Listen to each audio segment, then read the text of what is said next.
Welcome back to the Lockwood Chronicles. My name is Larissa, and today we are going over my quarter reading wrap-up.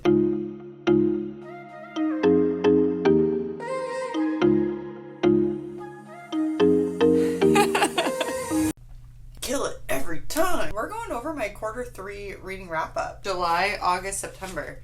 That's wild. Another quarter, here and gone. We're in the 4th quarter. We are about to throw a Hail Mary. Sports. So this one is just kind of go through all of my quarterly reading stats, pretty much, because I like stats, and if I like something, there's a tendency for me to watch that something, so I'm looking for other people that like to watch the things that I like, and that's why we're here. Maybe I'll just quickly say what books I read in what month, so that way in case you want to go back to those wrap-ups or reading vlogs or anything, you kind of have an idea as to where they are, if that interests you. Quarter 3, I read 19 books, and here they are as follows. As follows. Right? In July, In Your Dreams, Holden Rhodes by Stephanie Archer, Tom Lake by Ann Patchett, Leather and Lark by Bryn Weaver, The God of the Woods by Liz Moore, The 7.5 Deaths of Evelyn Hardcastle by Stuart Turton, Here's to Us by Ellen Hildebrand, and One True Loves by Taylor Jenkins Reid.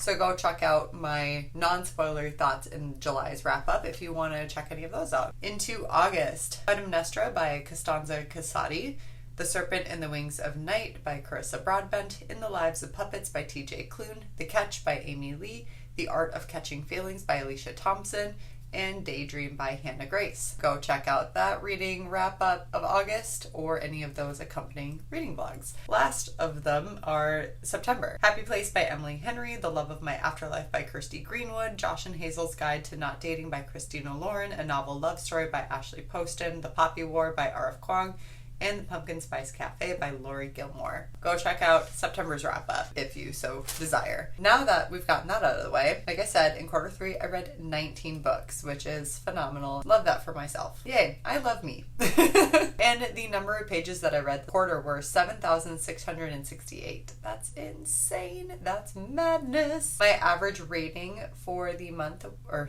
quarter was 3.68. Above a 3-star is good. That means I'm liking pretty much everything I'm reading. No, I mean that means that I'm liking everything I'm reading, because 3 is that I like it. 2 is I didn't like it. 1 is no thank you, not for me, bad. 4 is I like it. And 5 is I love it, it's my new personality. I know I did that so backwards.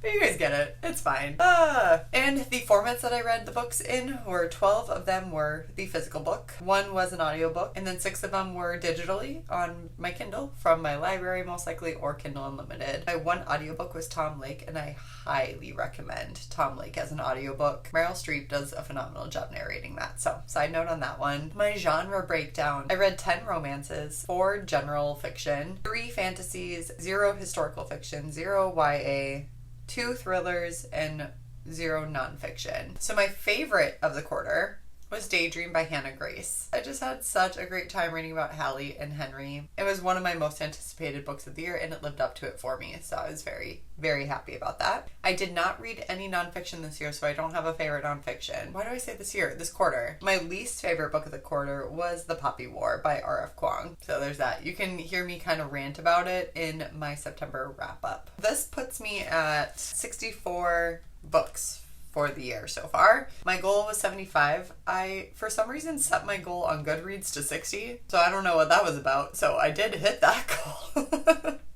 But my goal for the year was 75. Let's compare my other favorites. My favorite for quarter 1 was Binding 13. My favorite for quarter 2 was Funny Story by Emily Henry. And Daydream. Okay, who's in the lead of my favorites so far? Honestly, guys, I think Binding 13 still has the top spot. As much as I loved Daydream, Binding 13 really did it for me. It has become a part of my new personality. Johnny and Shannon, I think about them every single day. The Boys of Tommen is just in my top series of all time. Now that we've done the quarter, let's just check in with my annual stats. I've read 64 books. My average rating this year so far is 3.86.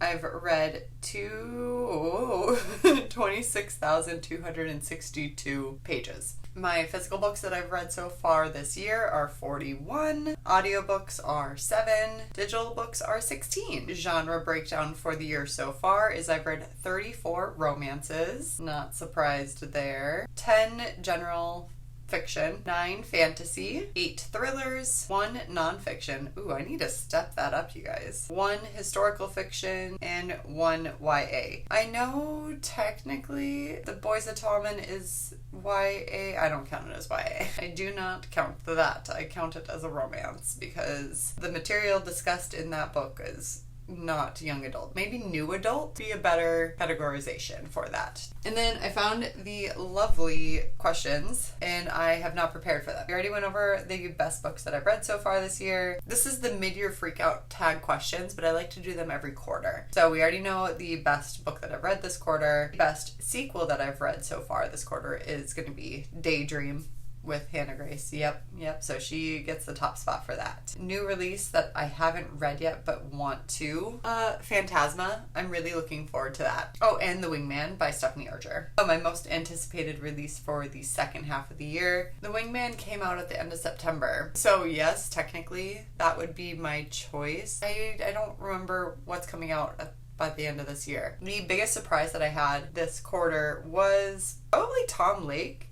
It just kind of came out of nowhere, but I loved it that much, especially the audiobook. The biggest surprise, along with Tom Lake, would be The Art of Catching Feelings by Alicia Thompson. That was so fun. I was definitely surprised about that. I did not think I would enjoy it that much. It was so cute and so fun, so I highly recommend that. Stand out, like, new authors. So I did read my first Carissa Broadbent book and Alicia Thompson. Kirsty Greenwood was a new author for me. R.F. Kuang was, but I didn't highly enjoy The Poppy War, as we know. You know, Carissa Broadbent did a really good job. I'm going to pick her. Alicia Thompson, I really want to check out other books and see if maybe The Art of Catching Feelings was just like right book, right time, or if I truly do enjoy her books. Newest fictional crush. Henry, obviously, but that's not new to anybody. I really like Josh from Josh and Hazel's Guide to Not Dating. Oh, what's his face from The Love of My Afterlife. Logan from The Pumpkin Spice Cafe. You guys, I have a crush on everybody, let's be real. A book that made you cry. Did I cry at any books this quarter? Do you guys remember me crying anytime? Books that made you happy. So many. Alright, we're just gonna reiterate. Happy Place made me happy. Just like rereading one of my favorites. So fun. Highly recommend rereading one of your favorites. Daydream obviously made me happy. The Art of Catching Feelings. I just had like really cutesy, fun romance reads. I love that for quarter 3 because it's very summery vibes. Most beautiful book you've bought so far this year or received. Ooh, I love The Love of My Afterlife's cover. I think this is such a gorgeous cover. It's so pretty. And then what books do you need to read by the end of the year? Any books on my backlist TBR would be great. Alright, well, that is kind of my little reading stats wrap up there for the year so far and quarter 3. So stick around, hang out with me, subscribe to the channel if you want to check out more stats, my reading wrap ups, TBR, all the bookish things, reading vlogs, etc. Hang out, subscribe. It's free. And like this video, that's also free. And remember to respect others, respect yourself, and do something amazing with your day. Thanks, bye!